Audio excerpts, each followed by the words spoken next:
Hello guys, hello. This is general reading, weekly tarot reading para sa lahat ng mga Libra. Libra, welcome dito sa aking channel, Kapalaran 888. Welcome. Alamin natin kung anong messages, vibration, gabay, energy para sa lahat ng Libra.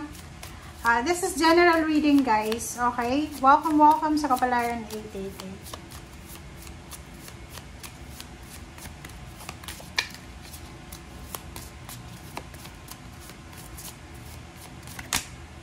Okay.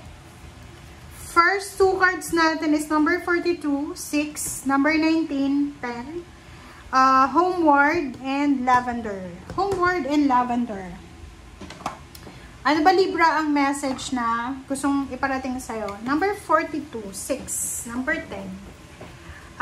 Sinasabi ng pera sa'yo dito na ano ba ng status mo sa buhay? In a relationship ka man, single, looking for a relationship. Sa linggong ito, enjoy yourself alone, 'di ba? I-date mo lang yung sarili mo. Hindi mo kailangan, okay? Hindi mo kailangan ng sino man na magdi-date sa'yo. Sarili mo, you can date yourself. You can travel alone, you can eat alone, 'di ba? Mag-enjoy ka alone. Okay? Hindi natin kailangan, kung may mga tao na ayaw sa atin, hindi natin kailangan yun. Okay? Number 19, it's 10, Lavender. Sinasabi ng bara sa atin dito na surround yourself with love. Kailangan daw natin na hanapin. Kailangan nating makipag-connect sa mga tao, sa mga like-minded individuals, kumbaga. So, ibig sabihin nito, kailangan na iwasan natin yung mga tao na hindi resonated sa energy natin. Like, halimbawa na kung ikaw ay gusto mo ng peace of mind, hanapin mo yung mga tao na alam mo na maganda para sa peace of mind mo. Okay? Let's check.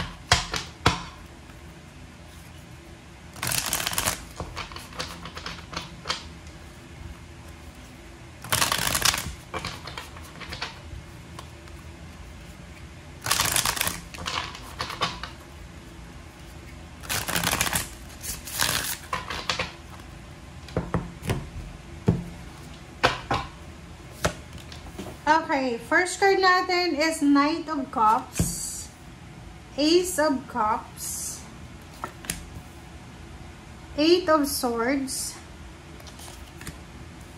Four of Cups, and Ten of Wands. Alright, so, Libra, and sa ilalim mo dito is the Sun, and Seven of Swords, and Nine of Pentacles.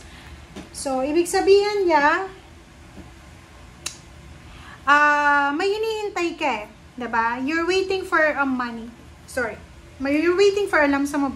Sorry guys. Wait lang.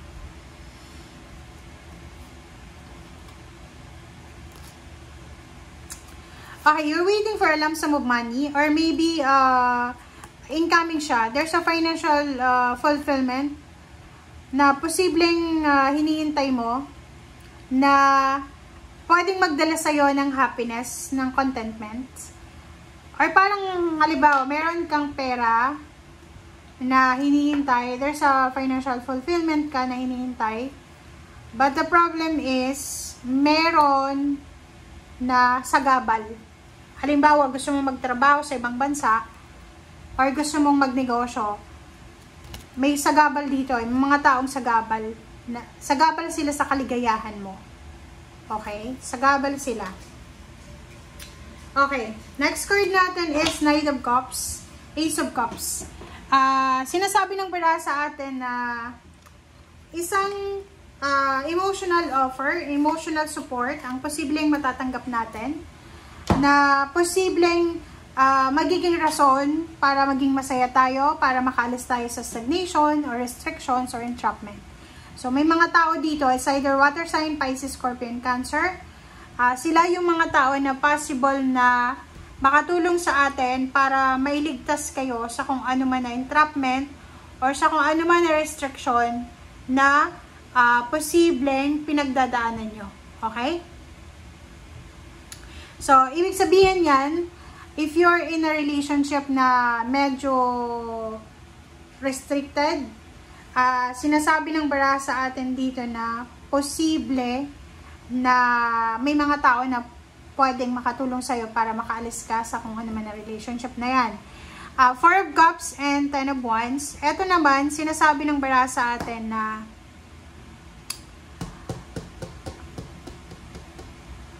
meron dito na Libra na sobra-sobra yung obligations mo. Marami kang obligasyon. Marami kang duties and responsibilities na posibleng nakakasagabal sa relationship mo. Maybe ano ka, breadwinner ka. Okay, like for example, breadwinner ka, 'di ba? Yung pagiging breadwinner mo, siya yung nagiging hadlang para hindi ka makapag-asawa agad.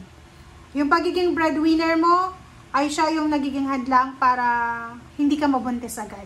Parang ganun. So, nakikita ko sa'yo dito na sobrang magiging busy ka. Sobra-sobra kang magiging pagod na pagod sa linggong ito.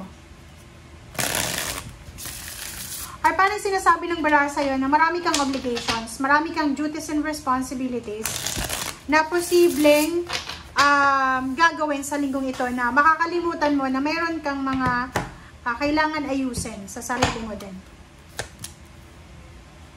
Three of Swords, OMG. Mag-ingat ka sa mga tao na posibleng magyayaya sa'yo. Kaya nga sabi dito na pwede kang mag-enjoy mag-isa lang. Kasi may mga tao dito na posible, same sign sa'yo, Libra, Gemini, Aquarius. Mag-ingat ka sa kanila kasi possible na sila yung maging dahilan para masaktan ka o yung mga direksyon na tinuturo nila ay posibleng hindi siya resonated sa energy mo. Okay? So, kung ano man yan na pinaplano mo sa linggong ito, kailangan mong pag-isipan ng mabuti. It's either relationship siya, new relationship, travel, may trabaho ka na tapos mayroong nag-o-offer ng part-time, may nag-o-offer sa'yo ng yun nga, relationship. Ingat-ingat tayo kasi pwedeng lokohin ka lang. So, the Hangman and Hermit, kailangan nating pag-isipang mabuti ang lahat ng decision making natin sa linggong ito. If possible, i-hang natin, i-delay natin, i-postpone natin. As much as possible, protect yourself. Okay? Thank you guys. Bye!